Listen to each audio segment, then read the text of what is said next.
everybody. We are live. It's August 5th, 2012. Joining Martin Wagner this week, I'm Matt Dillahunty. This is the Atheist Experience from Austin, Texas. Come to you from Public Access Television, the Public Access Television studio here in Austin. Channel Austin. It's a live call-in television program. They'll have the number up for you very shortly. The lines are actually already full. And that just happened somehow. I think it might be because people knew the number before the show started. Oh, you think? I know. Our viewers are very clever. Previously, people had asked us, sent us emails saying, hey, what's the telephone number so that I can call in? And once upon a time, we just didn't give the number out. Correct. It's because this is the Public Access Studio. We're not the only ones who do a show here. And we didn't want people calling in and disturbing other people's show. If you saw some of the other shows that are done live here, you realize that it might be an annoyance for them to say, I'm calling for the Atheist Experience. And their show is not close to that. But the encouragement, the thing that we've done is to encourage people to visit the website, make sure we're actually streaming live before you call in, because there's a chance. Like there was no show last week; it was a fifth Sunday. We don't do shows on the fifth Sunday. There's some kind of policy around here. It's not a religious policy. It's just they've always done it. It's always been like that. Who knows?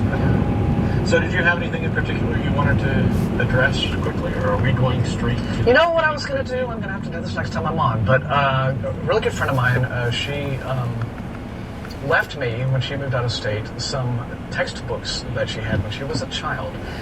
She grew up with a very fundamentalist religious father and went for a couple of years to a Christian school and still had some of her textbooks. And she left them for me. And I've looked over them, and you're like, oh boy. And so I keep... Martin, remember Martin? So one of these days, I was going to do it today, but I thought it would be fun to do just a very brief show and tell with those. Because, there are people around who want those to be just the school textbooks for everybody. Oh, yeah. In Louisiana especially, we give you vouchers so that you can learn some of the crap. Babajindal. Bring an example of what Governor Babajindal would like for your kids to be learning in school. It's pretty bad. So that was it, but I blew it again because I was real proud of myself. I'm like, I'm going to the studio early today. I usually run 10 minutes to airtime, and I'm like, oh, I forgot those. So, well, if you wait much longer, you won't have to take back your old textbooks. The new ones will look just like... Very true. Yeah, they'll just sort of take all those out of the warehouse and. So you want they'll have to submit new textbooks to keep up with all the current science and coming out of the Institute for the Research. Exactly, yes. All of this research that they do at the Discovery Institute is just revolutionizing everything that we know. It's going to turn the world upside down. I'm telling you. All right, you want to get to calls? Let's get to calls. Hey, we got Mark in Bristol, Connecticut. How are you? Matt, how are you? I'm doing pretty good. How you doing? Matt, how you doing? We're good. Good. I'm actually tell you guys I'm a huge fan of the show, man. I just caught one of your debates again on the debate you said where they're basically very self-centered, very egocentric about our belief in God. And actually, I thought it was an awesome debate. Yep. Which debate was that? It was the debate with you and JT Everhard. Yeah, that was at the North Texas Secular Student Alliance Conference. JT and I did a team debate. Yeah, I enjoyed that. Thanks so much. You're welcome. I watched you, but following your show for a while now, and I think it's an awesome show. I do believe in God. I do believe in a God, and but I call myself post-denominational. And I know you guys may have heard some of this stuff before. It might sound kind of new and stuff, and I know, but my working hypothesis on the whole overall is, in a lot of ways, atheists are the best friends the Christians have. Okay. They might disagree. Well, why is that? Well, you gotta figure, you know what I mean? I take a very Jungian approach. I take a very Jungian approach to my belief system, which is I believe that the whole overall humanity moves as like a whole. And sometimes we have to pull ourselves, sometimes parts of that humanity kicking and screaming to evolve forward.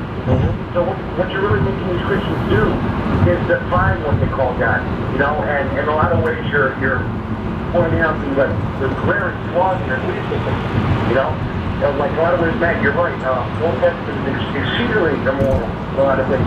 I heard you have something one time that if you were supposed to go to hell, you were supposed to go to hell because of, violation of the Old Testament, would this person, be okay with it? And the person going, we're waffling, guys, it's okay, but I guess it's okay. I'm like, No. If you were to go to hell, man, like if they said, like, you know, Christians say you go to hell, I'd be like, no. You see, I fight people. Me too. I'm kind of opposed to that too. Well, you know, it's just one of those kind of things where, and this is the thing too, I think Christians too often forget too that, like, the Bible Christian stories are actually, like Moses or whatever, standing up to God and going. You know, like, for instance, when he was going to kill all the Egyptians, all the Hebrews in the desert after they worshiped the idol, and Moses actually got pissed at God and said, wait a minute, you're going to go through all the shit that I went through to get the Hebrews out of Egypt, and now you're going to kill them in the desert. So we actually changed God's mind. You know what I mean? So, Yeah. I'm just wondering. I hate to do this because you're such, you know, a nice guy, fan of the show, making points. Why do you believe in a God, and what kind of God do you believe in? Well, this is why I call it a hypothesis, man. I believe in a creator, yes, but I base it upon, and I know you wholly disagree with this, but upon peripheral, what I would call peripheral evidence. So based upon the subjective experience of what everybody else is, not everybody else, but I mean. I find it interesting that you call it a hypothesis, because a hypothesis is a proposition, and we don't believe hypotheses. I know you don't. That's why I'm calling it a hypothesis. The thing is, man, No. You're not understanding what he's You're not saying. saying. You're calling it a hypothesis, and you're saying you believe it, and yes. And that's not the point at which belief is established. A hypothesis is a proposition. Belief is established afterwards. Okay, I'm sorry, man. The only reason why I was calling that my hypothesis was because I was trying to be fair. Because I've heard a lot of people, they throw around theory all the time.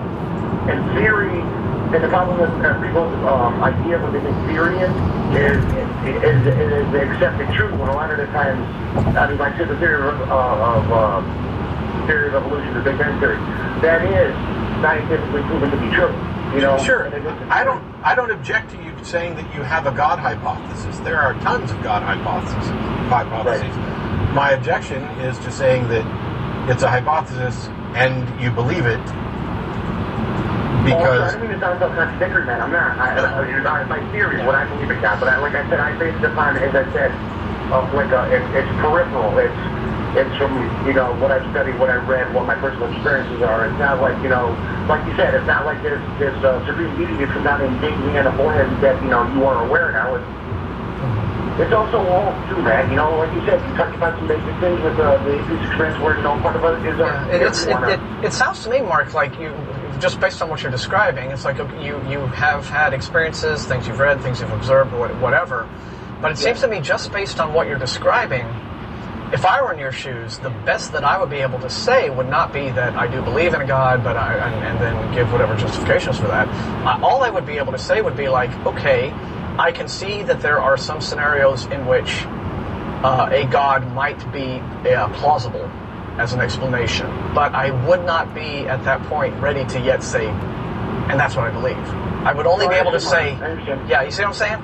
So, so I think you're trying to kind of, you're putting the cart before the horse, and the way certain things are ordered. We talked about deism before, and there are individuals who, I think maybe Dawkins even called deism sexed up atheism. Yeah. Or maybe it was pantheism that was sexed. Pantheism is sexed atheism. You know, and I've talked to and dealt with deists before, primarily at free thought conventions. At free thought conventions, you have atheists, agnostics, and you also have a deist contingent. And you know, you're obviously, you know, you're going to believe whatever you're convinced of. Right. The thing that I've never found a deist who can explain why they're actually convinced of this, and without trying to belittle what anybody's position is.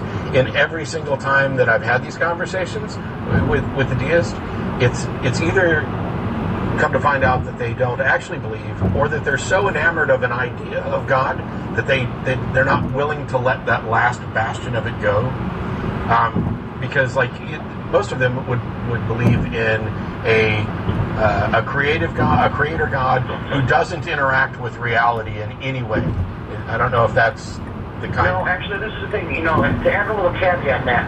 You know, I've heard you actually say that the thing is, And this is the thing that I think is actually very apropos. You know, it's actually excellent about the atheist, at least from what I've come to understand about the atheist position. You say that a person hasn't presented evidence for a proof of God, which is, so you reject the evidence, which I think is exactly what I mean. You reserve deciding whether or not you think there's a God until someone offers proof. That's kind of my point. You know, I would call that kind of a person a seeker or a question, because you haven't rejected the idea, all right, of a God. You said that no proof exists that, or at least to this date, that one does exist. And until proof does actually exist, you're going to reserve judgment, which is it's kind of what I mean. It's like, say, for instance, and I know that you might, excuse me, across cultural thinking too, but say, for instance, Taoism. With Chinese Taoism, one of the maxims of Taoism is if you could name the Tao, you don't know the Tao.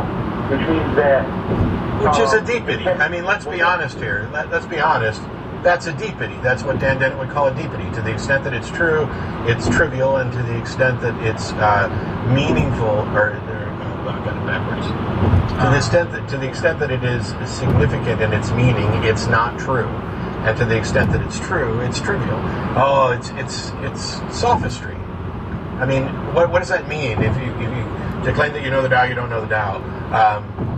What it means is, the thing is, a lot of the time when people define God, what they do is they say they define God in a particular way, they think God is a particular thing. Mm-hmm. Well, they put themselves inside of a fence, and all that they have to do now is defend that position. Anything that sits on the outside of it is not what they believe God is, and anything that's on the inside of it is what they believe God is.